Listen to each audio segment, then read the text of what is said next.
Chào các bạn, welcome back to Vietlingo. In today's lesson, we're going to boost your descriptive skill by learning 8 common pairs of opposite adjectives. These are the words you will use to talk about the size, speed, price, and quality. For each pair, we will teach you both words and give you a simple, practical example so you can see how they are used. This is a super efficient way to expand your vocabulary and start speaking with more details and confidence. Let's dive into our first pair, which is all about size. Một, to, big, versus nhỏ and bé, small. In the North, to for big or large instead of lớn, which is more common in the South, or for abstract concept, and nhỏ or bé for small. For example, with the word to, căn nhà này rất to. This house is very big. Phòng của em hơi nhỏ. My room is a bit small. 2. Cao versus thấp. Cao is used for height for both people and objects. Thấp is its opposite. For example, anh ấy rất cao. He is very tall. Cái bàn này hơi thấp. This table is a bit low. 3. Dài versus ngắn. This pair is for describing length. For example, tóc của cô ấy rất dài. Her hair is very long. Bộ phim này ngắn quá. This movie is too short. 4. Béo versus gầy. These words describe body shape. In Northern Vietnamese, we use béo for fat or chubby, and gầy for thin. For example, with béo, con mèo của chị béo đấy. Your cat is so chubby. Example with gầy. Dạo này anh ấy bị ốm nên nhìn gầy đi nhiều. He's been sick lately, so he looks much thinner. 5.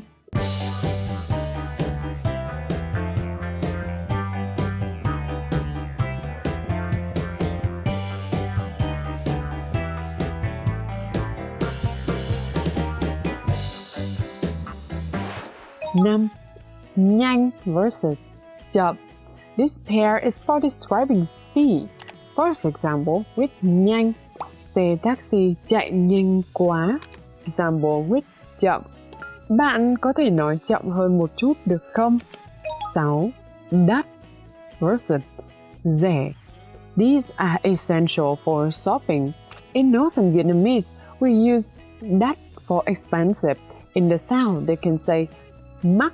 Example with the word đắt. Cái áo này đẹp nhưng mà hơi đắt. This shirt is beautiful but a bit expensive. Example with rẻ. Đồ ăn ở chợ rất rẻ. The food at the market is very cheap. 7. Dễ and khó. Perfect for talking about your Vietnamese studies. Example with dễ. Bài tập này rất dễ. This exercise is very easy. The example with khó. Học tiếng Việt có khó không? Is learning Vietnamese difficult? 8. Ngon versus dở. Crucial words for talking about food. For the word ngon, phở ở đây rất ngon. The phở here is very delicious. Example with dở. Em không thích quán đó, đồ ăn dở lắm. I don't like that restaurant. The food is really bad. Let's do a quick review for the 8 adjective pairs we have learned today. To, nhỏ, big and small. Cao, thấp, tall and short. Dài, ngắn, long and short. Béo, gầy, chubby and thin. Nhanh, chậm, fast and slow. Đắt, rẻ, expensive and cheap. dễ, khó, easy and difficult. Ngon, dở, delicious and bad tasting. Remember to use these in a sentence. The structure is usually subject plus adjective. You can add words like rất, heavy, or hơi, a bit before the adjective. Congratulations, you have just learned 16 new adjectives by studying 8 opposite pairs. This is a fantastic way to quickly and efficiently build your vocabulary. Now you can describe people, objects, and experiences with much more detail. Practice using these pairs to compare things you see around. Thank you for watching. Cảm ơn. Xin chào và hẹn gặp lại.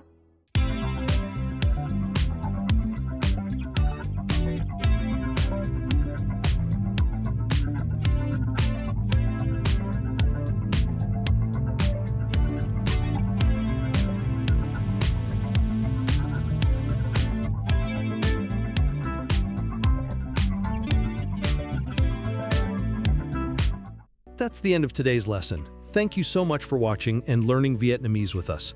If you'd like to experience our teaching style in person, we'd love to invite you to a 30-minute free trial lesson with one of our experienced Vietlingo teachers. Just scan the QR code and book your spot.